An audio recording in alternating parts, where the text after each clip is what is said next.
নমস্কার, শুভ সকাল বন্ধুরা। আমি টিনা আর আমার টিনা ভিলেজ ব্লগের আরও একটি নতুন ব্লগে তোমাদের সবাইকে জানাই অনেক অনেক স্বাগত আর অনেক অনেক ভালোবাসা।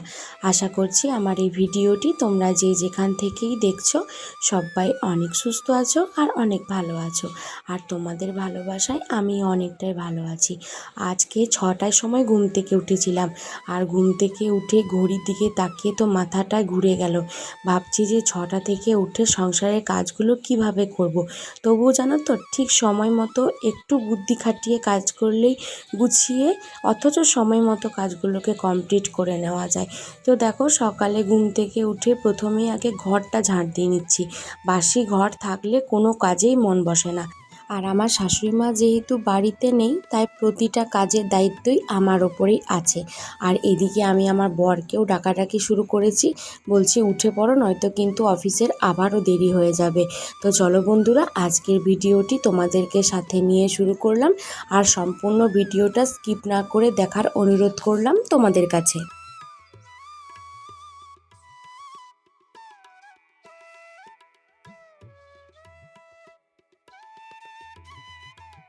ঘর দুয়ার ঝাঁট দেওয়ার পরে কিন্তু আমি এখানে চা বসিয়ে দিয়েছি। তো চাটা ফুটতে তো সময় লাগবে, দুধ চা তো সঙ্গে সঙ্গেই একবার ফুটে গেলেই তো খাওয়া যায় না, তো ফুটতে সময় লাগবে। তার জন্যই সেই সময়টার মধ্যে আমি কিন্তু ফ্রেশ হয়ে নেব। আর ওইদিকে আমার বড়ও উঠে গেছে, ও ব্রাশ করছে, তো আমিও যাব ওর সাথে জয়েন করবো আর কি।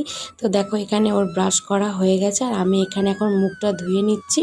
তারপরে কিন্তু আমি গিয়ে চাটা নামাবো। তাহলে কি হলো, আমার সময়টা একদমই নষ্ট হলো না।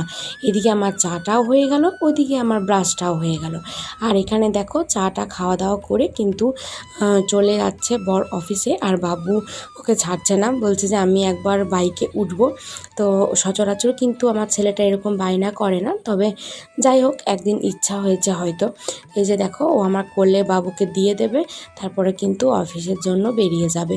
তো খুব বেশি ডিস্টেন্সে নয়, একটু দূরেই গিয়ে, মানে ওই ও অফিসে আসতে যাক, আর আমি আমার বাকি সংসারে যে সমস্ত কাজগুলো আছে সেগুলো কমপ্লিট করে নিই। তো এখানে দেখো, আমি মুসুরির ডাল সেদ্ধ করতে দেবো, যেটাকে গোটা মুসুর বলা হয়। সেটাকে আমি একটুক্ষণ জলে ভিজিয়ে রেখেছিলাম, ওই জাস্ট 2-3 মিনিট মতো। তারপরে ছেঁকে ছেঁকে জল থেকে মুসুর ডালটাকে তুলে দিচ্ছি। এই মুসুর ডালটাতে না পাথর কিছু নেই, কিন্তু একটু যেন কিচকিচে ধুলোর মতো আছে, যেটা কিন্তু জলে ভেজালে বোঝা যায়। আর এই যে দেখো, এখানে আলু দিলাম, আর একটু সর্ষে তেল দেব, একটু লবণ দেবো, সামান্য একটু লবণ দেবো, যেহেতু মুড়ির সাথে খাওয়া হবে তার জন্যই। আর এখানে দেখো, প্রেসার কুকারে আমি বসিয়ে দিচ্ছি। তো বসিয়ে দেওয়ার পরে আমি বাসন ধুতে যাব। তাহলে কি হলো, এদিকে কিন্তু আমার একের পর এক সিটি পড়তে থাকবে, যেহেতু মুসুর ডাল সেদ্ধ হতে সময় লাগে। বাজার থেকে 2 দিন আগেই চিনিটা আনা হয়েছিল, সেটাকে ঢালা হয়েছিল না, তার জন্য একটু ঢেলে দিলাম। আর আগের দিনে তো দেখেছই, আমল দুধের কৌটোটাকে ধুয়ে দিয়েছিলাম, কৌটোটা শুকানো ছিল না, তার জন্য আজ তো সম্পূর্ণভাবে শুকিয়ে গেছে, তাই ভাবলাম দুধটাকেও ঢেলে দিই। তাহলে দেখো, একসাথে আমার মোটামুটি 3টে কাজ হচ্ছে। একদিকে আমি মুসুর কলাই সেদ্ধ করতে দিয়েছি, একদিকে এই সমস্ত জিনিসগুলো ঢালাঢালি করলাম, আর একদিকে কিন্তু আমার বাসনগুলোও ধোয়া হয়ে গেল। আর এখন দেখো, এখানে আমি এসেছি জামা কাপড়গুলো ভাঁজ করে নেব। আগের দিনে অনেকগুলো জামা কাপড় কাচাকুচি হয়েছিল, তাছাড়াও অনেক আগে থেকেই আরও অনেকগুলোই কাচাকুচি ছিল, যেগুলো ভাঁজ করা হয়নি। আর ভাবলাম যে আজকে একটু ভালো করে গুছিয়ে রাখি ওই অর্গানাইজার বক্সগুলো। একটা একটা জিনিস নিয়েছি আর এখানে ওখানে ভরে রেখে দিয়েছি। তারপরে কি হয়ে যায়, প্রত্যেকটা ড্রয়ার খুলে খুলে দেখতে হয় যে কোনটায় কোন জিনিসটা আছে। তাই ভাবলাম আজকে ভালো করে গুছিয়ে নিই। আর তোমরা তো দেখেছো রান্নাঘরে দুটো শাড়ি থাকতে, তো সেখান থেকে একটা শাড়ি নিয়ে এসে আমি ভরে দিলাম। আর দেখো, ইতিমধ্যেই খাবার সময় হয়ে গেছে, আর ওইদিকে আমি কিন্তু স্নান করেও চলে এসেছি। তো আজকে দেখো, মুসুর কলাইটা সেদ্ধ করেছিলাম, ওটা দিয়ে বাবুকে মুড়ি খাইয়ে দিয়েছি। তারপর এখানে আমিও কিন্তু পেঁয়াজ লঙ্কা দিয়ে মুড়ি খেতে এসেছি। মুড়ি খেতে বসার আগে কিন্তু আমি একটা প্রেসার কুকারে ডাল, আর একদিকের কড়াইতে একটু পটল ভাজা হবে, তার জন্য পটলটাকে ভাজতে বসিয়ে দিয়ে মুড়ি খেয়ে নিলাম। তাহলে কি হলো, এখানেও কিন্তু সময়টা একদমই নষ্ট হলো না, জিনিসগুলো কাজটাও হয়ে গেল, আবার খাওয়াটাও হয়ে গেল। আর দেখো, এখন বসিয়েছি একটু মোচার তরকারি করব। ভাবলাম যে তোমাদের সাথে একটু মোচার তরকারিটা শেয়ার শেয়ার করি। তো দেখো প্রথমেই পেঁয়াজটাকে লাল লাল করে ভেজে নেওয়ার পরে একটু টমেটো দিলাম, আর তারপরে আদা আর রসুন বাটা দিলাম। তারপরে রেগুলারে যে মশলাগুলো হয় ধনে গুঁড়ো, জিরে গুঁড়ো আর হলুদ গুঁড়ো দিলাম, একটু সামান্য লবণ দিলাম, চিনি দিলাম। তারপর কিন্তু জল দিয়ে মশলাটাকে ভালো করে কষিয়ে নিলাম। যেহেতু আমি গুঁড়ো মশলাগুলো ইউজ করলাম তাই সামান্য একটু জল দিয়ে দিয়েছিলাম। তারপর সিদ্ধ করে রাখা মোচা, ছোলার আলুটাকে দিয়ে দিলাম, নেড়েচেড়ে নামিয়ে দেবো। এখানে দেখো লাঞ্চটাও রেডি হয়ে গেছে আমাদের। আজকে রান্না করেছিলাম মোচা ছোলা দিয়ে তরকারি, আর এখানে পটল ভেজেছিলাম একটু, আর এখানে দেখো ধোয়া কলাইয়ে ডাল করেছিলাম। ব্যাস এই হয়েছিল আজকে রান্না বান্না।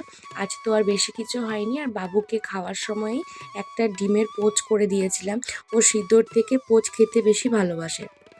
বিকালবেলাকার কাজকর্ম তোমাদের সাথে আজকে আর কিছু শেয়ার করা হয়নি। আসলে রোজ রোজ একই রকম দেখতে তো ব্লগের মধ্যে তোমাদের ভালো লাগবে না, তার জন্যই ভাবলাম যে এক দুটো দিন কাজগুলো স্কিপ করা যেতেই পারে। আর তাই দেখো এখানে আমি চুল আঁচড়ে নিচ্ছি আর সিঁদুরটা পরে নিচ্ছি। এর আগে কিন্তু আমার ঝাড় দেওয়া, বাসন ধোয়া এই কাজগুলো হয়ে গেছে, আর জলও এনে রেখেছি। এরপরে যাব রান্নাঘরে জল ভরার জন্য। বন্ধুরা দেখো, সন্ধ্যা থেকে আমার কিন্তু রান্নাঘরে আর কোনো শ্যুট করাই যায় না, কারণ রান্নাঘরের এত কম লাইট, কি আর বলবো তোমাদেরকে।